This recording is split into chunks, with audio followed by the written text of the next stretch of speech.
Bueno, es una alegría estar hoy aquí, en CEDE, en Córdoba, en esta jornada tan especial, y acompañada de mi madre, Isabel Estapé, que es la importante, pero yo viniendo a hablar del cerebro. ¿Qué hace una psiquiatra hablando a directivos y a empresarios? A mí me gusta, soy hija y nieta de psiquiatra, investigar el comportamiento humano. Voy observando lo que va sucediendo en el mundo emocional, en el cambio en la población, e investigo qué subyace, qué va pasando, buscando las bases humanistas, biológicas, neurocientíficas del ser humano. Cuando uno se comprende, se siente aliviado. Y el problema que nos sucede muchas veces es que como seres humanos nos van sucediendo cosas, vamos sintiendo cosas, van surgiendo síntomas en nuestro cuerpo y no entendemos nada. Tengo 20 minutos para intentar explicaros cómo funciona nuestro cerebro y cómo funciona nuestro cerebro en este mundo digital tan apasionante. Y con esas ideas que os voy a dar, transmitiros unos tips, unos pequeños consejos para que el mundo digital saque lo mejor de nuestro cerebro y no lo peor de nuestro cerebro. Quizá alguno me haya escuchado en alguna ocasión y yo siempre hablo de una hormona, que es la hormona del cortisol. El cortisol es la hormona del estrés. Se activa en los momentos de amenaza, en los momentos de reto. Si uno va por la calle y le atracan, sube el cortisol. Si a uno le llaman por teléfono y dice que su empresa se ha quebrado en bolsa, sube el cortisol. Si a uno le llaman por teléfono y le avisan que su hijo ha tenido un accidente en el colegio, sube el cortisol. Esta hormona es clave en nuestra vida porque interactúa con todo el organismo. Es una hormona cíclica. Por las noches es baja y tiene que ser bajita para que yo duerma. A lo largo de la noche sube hasta las 8 de la mañana, que tiene su pico más alto. Lo interesante de esta hormona es que no solo se activa en los momentos de amenaza, sino también cuando yo me imagino un momento de amenaza. Es decir, mi mente y mi cuerpo no distinguen una amenaza real de una amenaza imaginaria. Ante algo físico real que me sucede, es decir, que me echen de mi trabajo, o ante algo imaginario, y si me echan de mi trabajo, se activa esta hormona. Y esto es un problema, porque el 90% de las cosas que nos preocupan nunca, jamás suceden. De hecho, es el 91,6%. Pero nuestra mente y nuestro cuerpo lo viven como si fuera real. Si pensamos en la pandemia, donde todos hemos tenido miedo, y el miedo cambia nuestro cerebro, nos intoxica de cortisol, todo nuestro organismo y nuestra mente se han transformado. Es decir, yo lo llamo la intoxicación de cortisol. Esta hormona toma las riendas de mi cuerpo y empieza a cambiar mi cuerpo y mi mente. Se me cae el pelo, me tiembla el párpado, tengo gases, me cambia el aparato intestinal, se me inflaman las articulaciones, me duele la espalda. Es decir, todo mi organismo responde a esta intoxicación de cortisol. Y por otra parte, a nivel psicológico, estoy irritable, tengo fallos de memoria, de repente me encuentro triste, duermo mal, despertares nocturnos, estoy inquieto por cosas. Y durante 5 años me he dedicado a investigar el cortisol, cómo bajar el cortisol, porque vivimos en una sociedad intoxicada de cortisol. Y la intoxicación de cortisol genera inflamación en el cerebro y en el organismo. Gastritis, gastroenteritis, amigdalitis. ¿Cuáles son las vías de escape? Y ahí es donde voy. Yo durante mucho tiempo he investigado cómo de forma sana conseguir equilibrar esos niveles de cortisol. Pero nos dimos cuenta, y muchos neurocientíficos a nivel mundial nos hemos dado cuenta, que la pantalla nos alivia. Y esto es clave. Lo que sucede en la pantalla son gratificaciones instantáneas. Yo quiero algo y lo tengo, y lo siento. El cofundador de Facebook, Tim Parker, reconoció en un evento médico en Filadelfia hace unos años: creamos Facebook para generar adictos. Nos dimos cuenta de la vulnerabilidad del ser humano, de cómo el ser humano necesita sentirse querido. El ser humano necesita sentirse reconocido, porque nada mueve más al ser humano que alguien te quiera o que crea en ti. Y dijimos, creemos Facebook. Subes una foto y la gente le gusta, y la gente te comenta, y la gente te pone likes. Pero ¿qué hemos descubierto? Que hay una hormona que subyace en el comportamiento de las pantallas. Y hoy estoy hablando de la pantalla, en esta primera parte, la pantalla como redes sociales, videojuegos, Instagram, noticias, mails, WhatsApp. Y aquí entra la dopamina. La dopamina es una hormona maravillosa en muchos aspectos porque es la hormona del placer. Es la hormona que está involucrada en las relaciones sexuales, en la comida rica, en el vino, en los videojuegos, es decir, en cosas que nos hacen pasarlo bien, que nos hacen disfrutar. Y funciona de una manera muy particular. A mí me apetece tomarme una copa con unos amigos y empiezo a generar dopamina. Y en el momento que tengo esa copa, que ya me tomo eso con mis amigos, tengo mi pico de dopamina y de repente tengo un gran bajón. ¿A quién no le ha sucedido que tiene un momento muy bueno en algo y de repente tiene ese bajón después? El alcohol, la cocaína, las drogas, los videojuegos, las redes sociales, la pornografía. La dopamina es la hormona de las adicciones. Cada vez que yo recibo un like, Cada vez que yo recibo comentarios en mis redes sociales y recibo cosas gratificantes, tengo chispazos de dopamina. Es decir, la pantalla fue diseñada para ser adictiva y a día de hoy tratamos en consulta la adicción a la pantalla con la misma medicación que la adicción a la cocaína. Ojo, van por los mismos circuitos cerebrales. Esto lo cuento porque es importante que lo entendamos. Es decir, nuestro cerebro no es inmune a tener pantalla todo el rato. Es cierto que nos ha salvado en un momento de pandemia. Es cierto que ayuda a acercar a nivel empresarial, educativo, en muchísimos aspectos. Pero necesitamos conocer cómo funciona y cómo activa nuestro cerebro para ser capaces de enfrentarnos de la mejor manera posible a ello.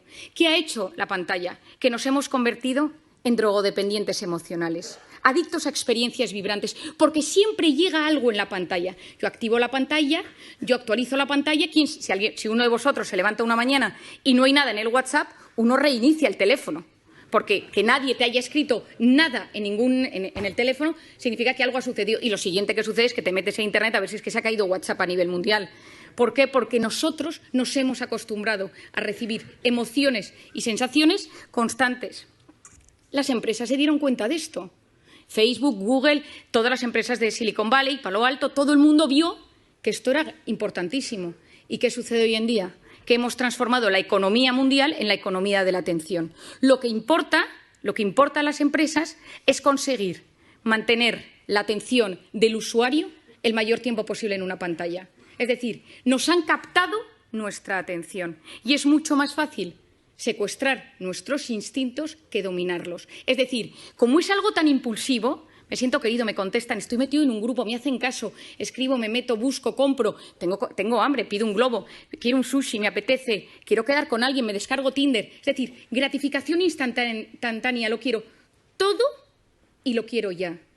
Y si nos damos cuenta, las dos únicas cosas que realmente nos hacen felices en esta vida, las dos únicas cosas que realmente llenan el corazón del ser humano, son el amor de pareja, el amor a los padres, el amor a los hijos y el trabajo bien hecho. Y ni el amor ni el trabajo son a base de gratificación instantánea. Son todo lo contrario. Pospongo recompensa, paciencia, esperar a no recibir todo el rato lo que busco y lo que quiero. Tiempo, tiempo, tiempo. Y hoy en día no sabemos esperar. Y hay otra zona del cerebro que es fundamental que os explique. Y se denomina la corteza prefrontal. La corteza prefrontal es esta zona delantera de nuestro cerebro y es la zona que se encarga de la atención, de la concentración, de la resolución de problemas y del control de impulsos. Nada, es la que se encarga de que seamos seres superiores. La que yo, de repente, voy caminando en un restaurante y tengo apetito y veo que mientras voy por el pasillo que un señor está comiendo y no le quito la comida del plato. La que hace que yo de repente me apetezca comprarme algo y no me lo compro. Que de repente veo a una persona que me gusta por la calle, estoy casado y digo, no me conviene porque estoy comprometido con otra persona. Esto es la corteza prefrontal. Es el centro neurálgico de la voluntad. Pospongo las cosas o las retiro de mi camino porque no me convienen. Cuando un bebé nace, la corteza prefrontal es profundamente inmadura y el desarrollo del cerebro funciona de atrás para adelante y a medida que uno se va haciendo mayor, va madurando hasta que la corteza prefrontal madura en torno a los 15, 18, 21, 25 y hay gente que no madura casi nunca. En las mujeres madura antes, en los hombres madura después. La corteza prefrontal se activa en un bebé de tres maneras. Es decir, ¿cómo activas la atención de un bebé? Con tres cosas: luz, sonido y movimiento. Si alguno tiene un bebé o ha tenido un hijo, se da cuenta, de repente el hijo está en su hamaquita, pasa el padre, pasa la madre y gira la cabeza. Presta atención. De repente se enciende una lucecita, presta atención, escucha una música y activa su atención. ¿Qué queremos nosotros con la corteza prefrontal de nuestros hijos? Que a medida que se van haciendo mayor, presten atención a objetos inmóviles, a un profesor, que estén sentados en la salita de espera, que vean una puesta de sol y les guste, que puedan ir a un museo, que puedan leer un libro. Es decir, que no solo se active su corteza prefrontal con la luz, con el sonido y con el movimiento, sino que también sean capaces de prestar atención a una conferencia. ¿Qué pasa si yo le doy a mi hijo una tablet, un iPad, lo que sea, con 6 meses, con 1 año, con 2 años, con 3 años? Y yo se la pongo. ¿Qué es la tablet? Luz, sonido y movimiento. Y el cerebro del ser humano funciona con un mecanismo que se denomina use it or lose it. O lo usas o lo pierdes. ¿Quién de nosotros tiene mejor hipocampo, centro de la memoria, desde que usa Wikipedia? Nadie. Todos se nos ha atrofiado el hipocampo. ¿Quién de nosotros se orienta mejor desde que usa Google Maps para todo? Nadie. Porque nuestro cerebro, cuanto más utilizas herramientas externas, más se atrofian las herramientas internas. Si yo utilizo la corteza prefrontal siempre para estimularme desde fuera, luz, sonido y movimiento, ¿qué es lo que está sucediendo? Que la corteza prefrontal de los jóvenes no está madurando de forma correcta. ¿Y esto qué consecuencias tiene? Seguro que habéis oído hablar del famoso TDAH, trastorno por déficit de atención e hiperactividad. Falta de atención, falta de control de impulsos, corteza prefrontal. 10% de los niños del primer mundo medicados por TDAH. Medicaciones que no son inocuas. Hay veces que son necesarias. ¿Es solo la culpa de la pantalla? No es solo. Pero la pantalla no está ayudando. ¿Por qué? Porque si yo quiero ayudar a que se desarrolle bien mi corteza prefrontal, necesito posponer el uso de la pantalla en los niños. Si nosotros, que somos adultos, que nos educaron sin pantalla en nuestra corteza prefrontal, ya nos damos cuenta que constantemente esto nos alivia, esto nos ayuda, no podemos vivir sin el teléfono, nos damos cuenta que nos lo hemos olvidado y hay un sudor frío por la espalda, que somos conscientes de que lo necesitamos, lo llevamos colgados y a veces incluso algunos pegados en la mano como si fuera un reloj. Imaginemos en niños que tienen su corteza prefrontal en plena fase de maduración. Y necesitamos niños con criterio, necesitamos chicos que sean capaces de saber discernir el bien del mal, de buscar la información. Estamos enamorados de la superficialidad porque no somos capaces de profundizar. El otro día le compré a mi hijo mayor un libro de los 5, que yo supongo que aquí todo el mundo lo ha leído, y me quedé horrorizada.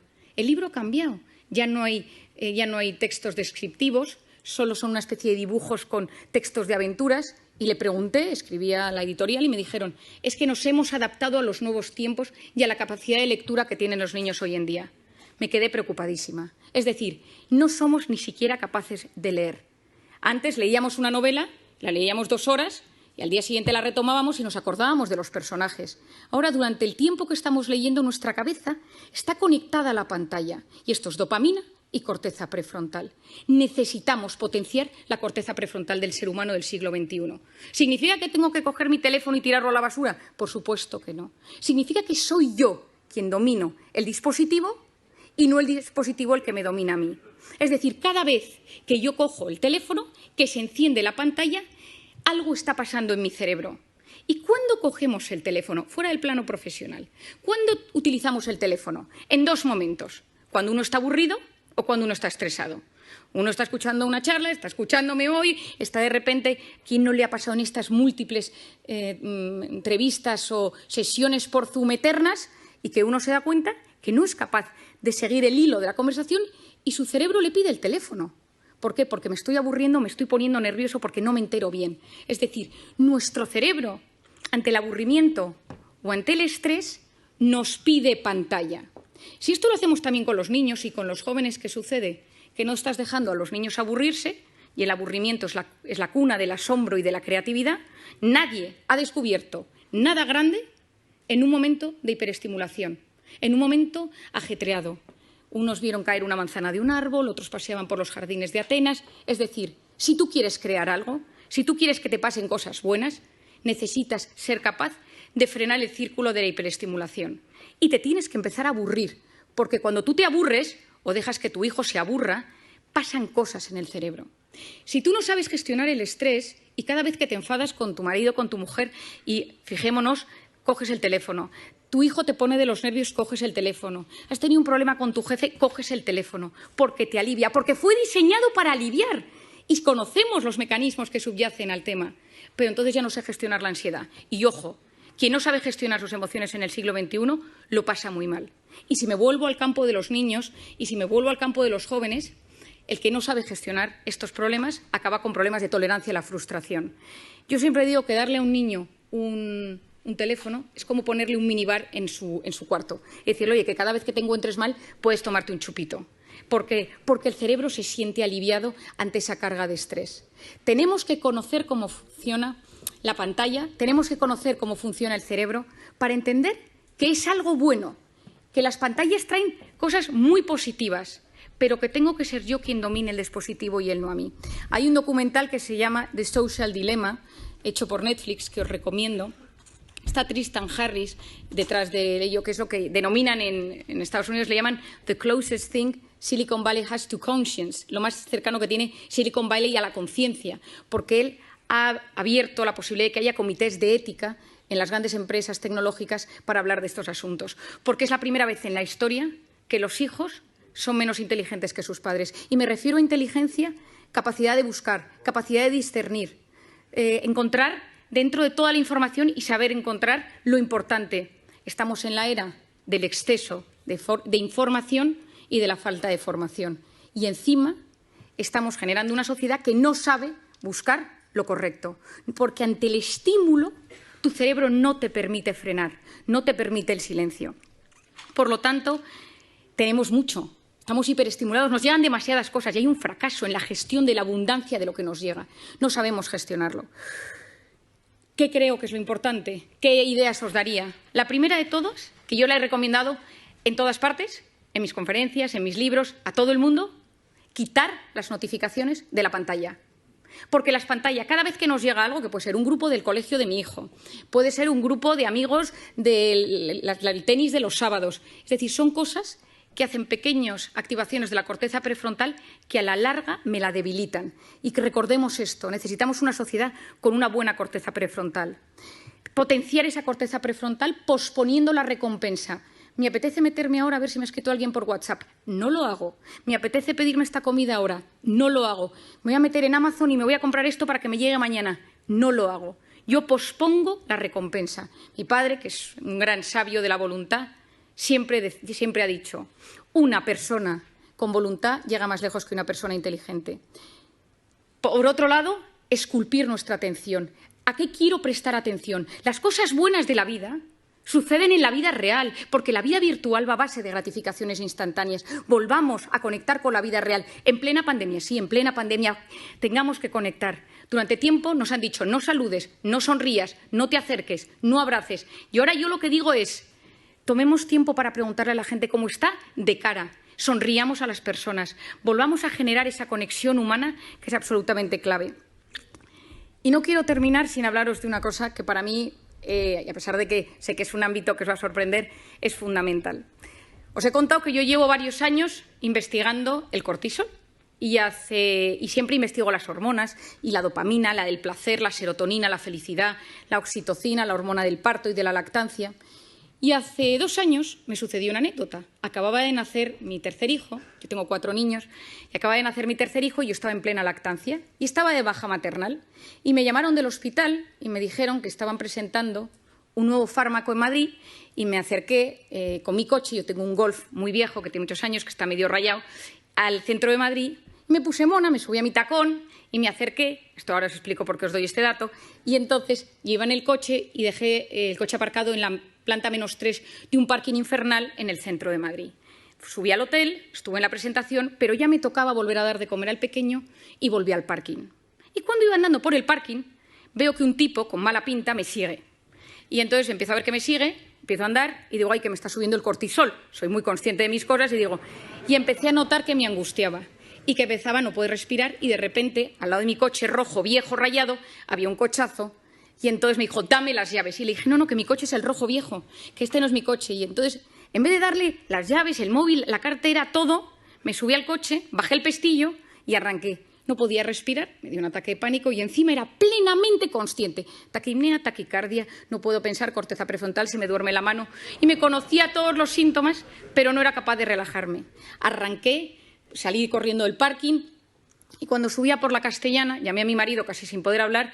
Me han atracado por la calle, y entonces, y tal, y mi marido, ¿pero te han secuestrado? No, y me dio encima que se agobia, ¿no? Y yo, no, voy a casa, y llegué a casa, subí corriendo, y la persona que estaba cuidando del bebé me dio al bebé literalmente en brazos, y entonces yo, corriendo, me lo puse al pecho para que pudiera comer, y entró mi marido en la habitación. ¿Pero qué te ha pasado?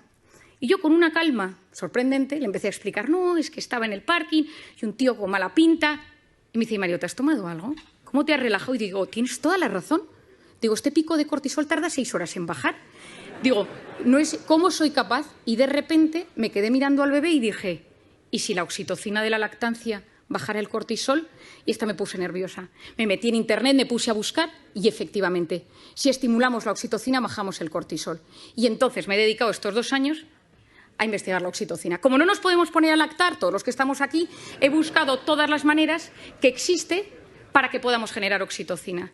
Y creo que nos encontramos en un momento de intoxicación de cortisol, de incertidumbre, de caos, de miedo, de reconfiguración, de readaptación, donde hay que potenciar la oxitocina. Es la hormona de la empatía, es la hormona de los abrazos.